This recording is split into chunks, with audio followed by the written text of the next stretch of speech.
किसान साथियों, अगर आप भी अपने खेतों में मोथे या अन्य किसी खरपतवार के वजह से परेशान हैं, उनको जड़ से ख़त्म करना चाहते हैं, तो बने रहिए इस वीडियो में। इस वीडियो के माध्यम से मैं आज आपको बताऊंगा कुछ ऐसी दवाइयों के बारे में और उन दवाइयों को स्प्रे करने के बाद आपको अपने खेतों में क्या करना है, जिससे कि आपको जो अपना मोथा है उससे आपको लंबे समय तक के लिए छुटकारा मिल सके अपने फसलों से।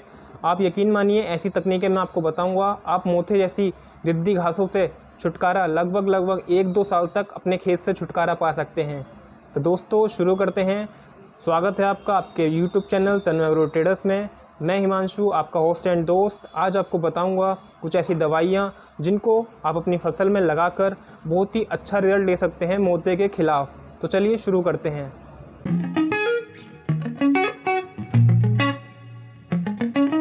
दोस्तों बात कर लेते हैं पहले मोथा। अगर आपके खाली खेत में या खाली ज़मीन में अगर मोथा है, उसको आप जड़ से किस प्रकार से लंबे समय तक के लिए ख़त्म कर सकते हैं।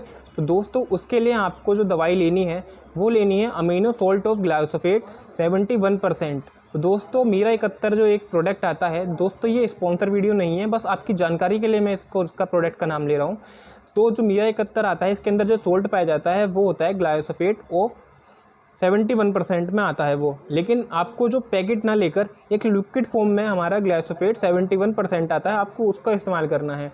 उसका इस्तेमाल करने के बाद उसके साथ साथ में 15 लीटर वो 100 ग्राम 100 ml आपको 15 लीटर पानी में आपको क्या करना है दोस्तों, उसके साथ 100 ग्राम यूरिया आपको मिलाना है दोस्तों। यूरिया मिलाने के बाद आपको छिड़काव करना है। दोस्तों कई किसानों की शिकायत आती है कि उनका जो ये ग्लाइफोसेट है ये सही तरीके से काम नहीं कर रहा है, हमारी घास की दवाई ठीक से काम नहीं कर रही है, उनकी घास फिर 1 महीने बाद जम के आ जाती है। तो दोस्तों इसमें क्या होता है, इसको स्प्रे करने के बाद आपको कुछ सावधानियां बरतनी पड़ती हैं। वो सावधानियां ये हैं दोस्तों, घास की दवाई आप कोई भी हम दवाई खेतों में मारते हैं, उस टाइम पे खेत में नमी होने का बहुत ज़रूरी है, नमी होना हमारे खेत के अंदर। तो जब आप ये घास वाली दवाई अपने खाली खेत में जब ये ग्लाइफोसेट मार दें, उस टाइम पर खेत में नमी होनी बहुत ज़रूरी है दोस्तों।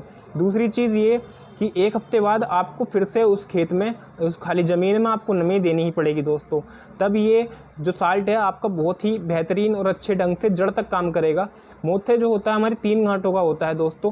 तो क्या करता है, कुछ दवाइयाँ जैसे अगर आप पैराक्वाइट मार देते हैं तो वो आपकी मोथा तो ख़त्म कर देगी, शाम तक पीला कर देगी 48 घंटे के अंदर, लेकिन वो जड़ तक नहीं जाती।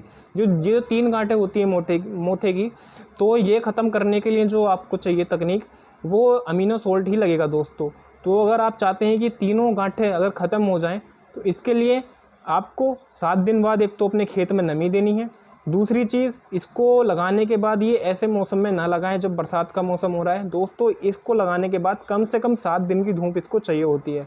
अगर आपने ये 2-3 तरीके याद रख कर इस दवाई का इस्तेमाल किया है तो 100% दोस्तों मोथा या कोई सी भी कैसी भी भयंकर से भयंकर घास, जैसे कि भांग जैसी घास या गाजर घास हो हमारे खेत में या हमारी फसल में या खाली खेत में ज़मीन में, गारंटेड 100% मैं कह सकता हूँ वो ख़त्म हो जाएगी जड़ से। और 1 महीने 2 महीने के लिए नहीं, साल भर के लिए आप मोथे जैसी घास से छुटकारा पा सकते हैं।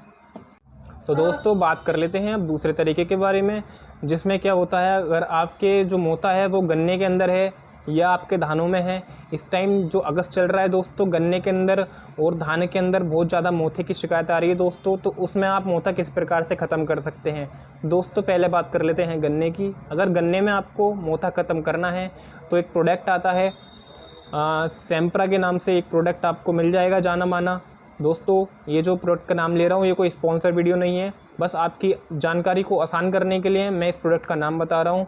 इसके अंदर जो टेक्निकल पाया जाता है दोस्तों वो होता है हेलोसल्फुरान मिथाइल 75% WDG फॉर्म में ये आता है आपको दोस्तों। मात्र इसकी जो पैकिंग आती है 36 ग्राम के उसमें एक पैक आता है, जिसका जो मार्केट प्राइस रहता है दोस्तों 1100 से 1200 रुपये के आसपास आपको ये हर दुकान पर मिल जाएगा दोस्तों। उसके बाद ये 36 ग्राम आपका 200 लीटर मतलब 1 एकड़ के लिए बहुत होता है दोस्तों। अब इसके साथ आपको सावधानियां क्या रखनी है दोस्तों, अगर आप ये महंगी दवाई मार रहे हैं तो आप एक बात का तो सबसे पहले ये ध्यान रखें कि इसके साथ में आप एक स्टिकर को ज़रूर लगाएं। स्टिकर लगाने से इसका जो असर रहेगा वो काफ़ी लंबे समय तक रहेगा। ये जो कार्य करता है अपना, ये सिलेक्टिव हर्बिसाइड है, ये पौधे के अंदर से जाकर उसका काम करता है। पौधे के अंदर मतलब मोथे के अंदर जाकर मोथे को अंदर ही अंदर खोखला करके उसको बिल्कुल उसकी जड़ तक, उसका जो तना होता है वो बिल्कुल ख़त्म कर देता है दोस्तों। तो दोस्तों ये आप दवाई आपको तभी मारनी चाहिए जब मोथा आपका छोटा हो। अगर मोथे पे फूल आ गया है तो इस दवाई का इस्तेमाल बिल्कुल ना करें दोस्तों, तब ये उस मोथे पे बिल्कुल भी कम से कम असर करेगी दोस्तों, ये जड़ से तभी ख़त्म नहीं करेगी मोथे को आपके। तो दोस्तों एक तो पहली चीज़ हो गई, आपको स्टिकर इसके साथ में लगाना है। दूसरी चीज़, आपको नमी ज़रूर लगानी है, नमी आपके खेत में होनी ही चाहिए। और 1 हफ्ते बाद फिर से आपको दोबारा अपने खेत में पानी चलाना है, नमी देनी है दोस्तों, सिंचाई करनी है। तब ये 7 से 8 दिन के अंदर आपका जो मोथा है उसको पीला करके जड़ से ख़त्म कर देगी दोस्तों। अब बात कर लेते हैं तीसरा, धान में अगर मोथा है तो आप किस प्रकार से मोथे पे काबू पा सकते हैं। तो धान में जो दोस्तों दवाई लगती है मोथे की, एक सिलेक्टिव हर्बिसाइड आता है धानों में, कहते हैं हम घास की दवाई। इसको जब हम दुकान पर जाएंगे तो हम बोलते थे दुकानदार से कि भाई धान में घास की दवाई दे दीजिए। तो वो एक साल्ट आता है दोस्तों, ये साल्ट का नाम मैं आपको बता देता हूँ, बायसरबेरिक सोडियम 10% SC फॉर्म में। तो ये आपको साल्ट मार्केट में या हर दुकान पर देखने के लिए मिल जाएगा। आपको ये 50 ml 75 लीटर पानी के अंदर मिलाकर आपको इसमें अपनी फसल पे छिड़काव करेंगे तो मोथे पर तो बहुत बढ़िया रिजल्ट देखने के लिए नहीं मिलेगा, लेकिन अगर आप इस टेक्निकल के साथ में इस पाउडर को इसके अंदर एक साल्ट और अगर आप मिला दें तो मोथे पर बहुत ही बढ़िया रिजल्ट देखने के लिए आपको मिलता है दोस्तों। तो इसके अंदर जो साल्ट है दोस्तों ये है प्याराजो सल्फोरॉन इथाइल 10% WP। तो दोस्तों ये जो है इसके अंदर साल्ट है, अगर इस साल्ट को, ये भी 100 ग्राम का पाउच है, अगर 50 ग्राम हम 1 एकड़ के 50 ग्राम 200 लीटर पानी में और 75 ये 3 टंकियों, मतलब एक तरीके से 25 लीटर वाली 3 टंकियों में इसको और 50 ग्राम इसको 75 लीटर में अगर हम मिला के स्प्रे करते हैं तो मोथे पर बहुत ही बढ़िया रिजल्ट देखने के लिए मिलता है। लेकिन सावधान दोस्तों, अगर आप ये दोनों दवाई लगाते हैं ये तभी आप लगाएं जब आपके खेत में मोथे की शिकायत देखने के लिए बहुत ज़्यादा मिल रही है, तभी आप इसका इस्तेमाल करें, वरना आपकी जो धान है वो झटका खा सकते हैं दोस्तों, हल्के पीले ज़रूर पड़ेंगे। उसके बाद आप उन पर कंट्रोल करेंगे दोस्तों। तो ये दवाई आप तभी इस्तेमाल करें जब आपके खेत में मोथे की जो वो संख्या बहुत ज़्यादा हो गई है, वरना आप सिर्फ आपके लिए ये दवाई ही काफ़ी होती है। इसमें जो टेक्निकल है वो है बिस्पेरिविक सोडियम 10% SC। इसका केवल आप इस्तेमाल करेंगे तो ही आपको बढ़िया रिजल्ट आपको मिल जाएगा धान में देखने के लिए। दोस्तों इसमें भी बस आपको वही ध्यान रखना है, एक तो खेत में नमी बना कर रखनी है, दूसरा धान में भी आपको स्टिकर की ज़रूरत पड़ेगी ही पड़ेगी। क्या होता है इसमें भी अगर आप घास को जड़ से बिल्कुल ख़त्म करना चाहते हैं तो आप इसमें भी स्टिकर लगाइए, और नमी का तो बहुत ही अच्छे से ध्यान रखना पड़ता है दोस्तों। तो बात कर लेते हैं अब सावधानियों के बारे में। आपको ये दवाई लगाने के बाद या दवाई लगाते समय क्या क्या सावधानियां रखनी है, क्या क्या सावधानियां आपको बरतनी है जिससे आपको अच्छे रिजल्ट मिल सकें।